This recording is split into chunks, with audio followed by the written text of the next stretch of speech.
Chapter 1. Whether the warrior succeeds or fails, chooses rightly or wrongly, at least he dared act at all. The Mantle, 11th permutation of the Didact's number. He was rage and fire, cinder and storm, burning remnants and echoes tearing madly over a barren landscape. Star by star, world by world, never peace, never solace, never rest. Disjointed, wailing voices darted and dove, amplified in the vast desert echo chamber of dust and sand. Embers and fragments churned and seethed, united into a molten core by 1,000 centuries of wrath and resentment. A deep shadow has fallen. The light shuns us. Stop this! Stop the pain! Unable to contain the sweltering maelstrom, the molten core bloated and suddenly burst, flinging heat and light outward into the shape of a fiery figure. The heat dissipated. Black smoke replaced flame, floating and curling and swaying around the figure's outline, gradually settling like a living cloak over the wide shoulders of a tall, gaunt form, a few stubborn embers still clinging to life at its tattered edges. His rage spent for now, the figure rolled his shoulders, straightened his spine, and then tipped his head from side to side, feeling the pull of thick neck muscles and the satisfying snap of tendons. Pressure in his legs and joints manifested as his weight eased down into his body. No, not quite a body. The remnant of one, perhaps. A shade, a memory, a poor imitation. One with enough composition, however, to cause his bare feet to sink into the sand and anchor him to whatever reality this was. Weariness came with the physical weight, burrowing deeply into sinew and bone and wasted muscle. With effort, he lifted an arm, the cloak sliding back to reveal shriveled skin and a large, almost skeletal hand, tipped with brittle, sallow claws. Denial and disgust rose with a sharp bite, some vague recollection telling him the view should be much different. He turned his hand and arm, seeing in his mind's eye a more powerful and muscular physique, healthier gray skin endowed with fleshy pink variation. Despite his initial reaction, the withered skin and desiccated muscle did not trouble him much. In fact, it felt familiar, as though he had experienced a similarity before, and all that was required to remedy the situation was to initiate what? He knew it, could almost reach it. The lost knowledge seemed to teeter on the precipice of revelation before it evaporated, leaving him unsteady, as if the sandy ground weakened beneath him. He rubbed the vague ache in his right eye, a faint tease of identity skipping through his mind, but that too faded. Try as he might, he could not mentally grasp a single important thing. Who he was, what he was, or how he came to be here, all seemed equally out of reach. His cloak flapped as a line of tepid wind blew over his position, drawing attention to the dust and sand caught up in the current. As far as the eye could see, there is nothing but low sand dunes watched over by a dirty, dull blue sky and the bright flare of a sun hidden behind muddled clouds. An arrogant snort flared softly through his nostrils, indicating a strong ingrained confidence, one that told him not all was lost. Memory might escape him, but instinct and basic knowledge did not. His senses were intact, and his traits and emotions felt strong within him, some still gnawing and churning in his gut. Indignation, contempt, bitterness, fury, obsession. But these he left alone for the time being. No need to stir the serpent's nest just yet. He stared across the desolate landscape, contemplating his current situation. Had he been brought here? Forced here? Or had he fled here? Was his presence by chance or deliberate? When weighed against the consuming rage he'd experienced earlier, one surety stood out above all others. It was certainly not by choice. With nothing in any direction but the endless waste, his options were decidedly simplistic.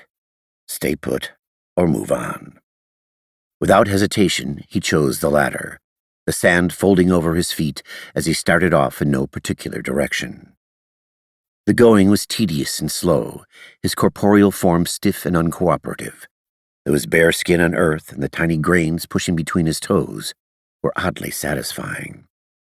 The basic physical connection to the environment feeling very much like a novelty. After trekking across several dunes, he paused to rest at a high point, revising his previous opinion. The sand was far from satisfying. His soles and toes were now raw, his body ached all over, and his mouth felt like tinder picked from the loose bark of the rat-ah trees that had once lined his family estate on Numdagro. The clarity of the vision struck harsh and quick. The force of it had him by the throat, stealing his breath. Tree line, children picking bark, a fire already smoking in the clearing by the white chalky banks of the river Dueha. The entire moment lay suspended. His legs trembled and he dropped to one knee, gasping, struggling to keep hold of the vision, to place it in the context of his life. But it dodged just out of reach. Disappeared. Gone. As though it had never existed. Defeated, he collapsed with an angry growl, sitting in the sand and shaking his head, appalled at his own wretched incompetence. Heat crept up the back of his neck. Absently, he rubbed the warm skin as his brow drew into a deep frown. His inability to capture the memory was discouraging, but there was also hope. It meant that his past was not completely lost. It was still there, under the surface. More will come, he told himself, eyeing the next sand dune in his path, the tallest yet. While exhaustion threatened to immobilize him, he was apparently nothing if not stubborn. Rousing his dwindling reserves, he got up and let gravity carry him in big strides down the dune's long slope. Once he made it to the next pile of sand, his head tipped back at its height. Such a menial, unnecessary, and time-consuming task when he could simply... what? Wish himself to the top?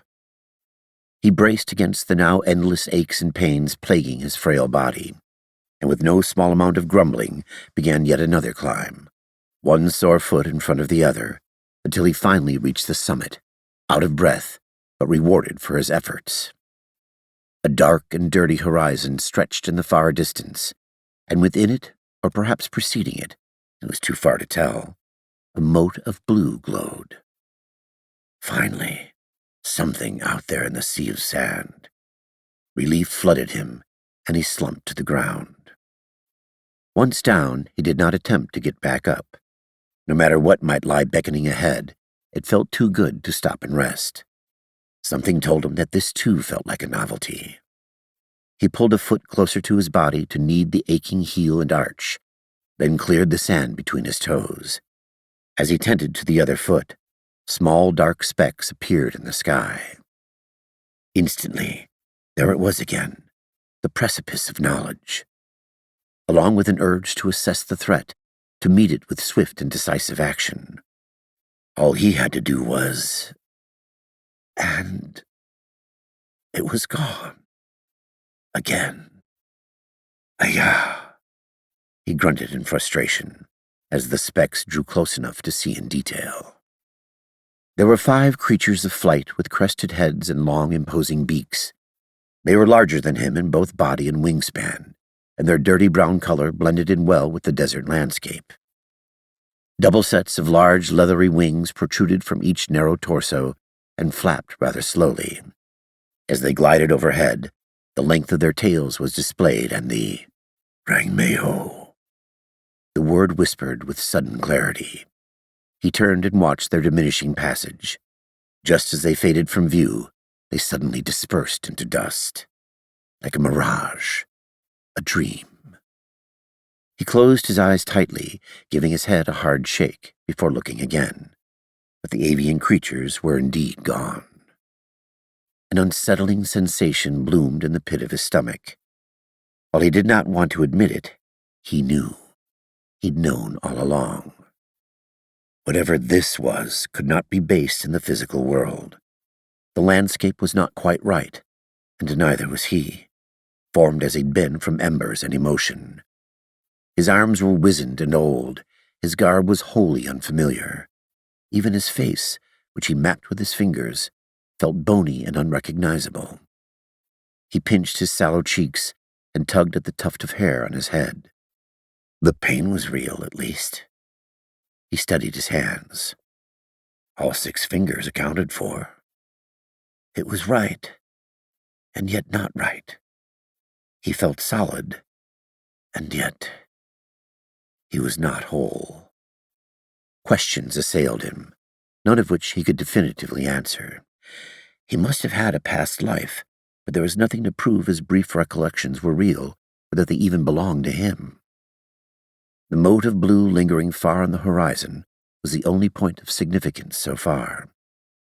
If he had indeed been brought here, sent here, forced here, whatever the case might be, there must be a reason. He stayed on the dune for a time, mildly contemplating his predicament while tending to his other aching foot. After his fingers grew tired, he lay back and put a hand behind his head, wondering if there had ever existed such a lackluster, dirty blue sky before. Ayah! But it was quiet here. Perhaps he could simply accept his fate, enjoy the peace, and wait for something to happen. Amusement tugged a corner of his mouth. If he did have a past life, he was certain such an inane and useless thought had never crossed his mind. Gradually, his mind drifted. As sleep took over, he wondered in what reality he might awaken. He dreamed of fire. From flesh to bone, it ate away at him, ripping him apart one layer at a time, tearing and burning, stripped, pulled asunder, until even his consciousness peeled free. He was nothing but writhing, screaming embers.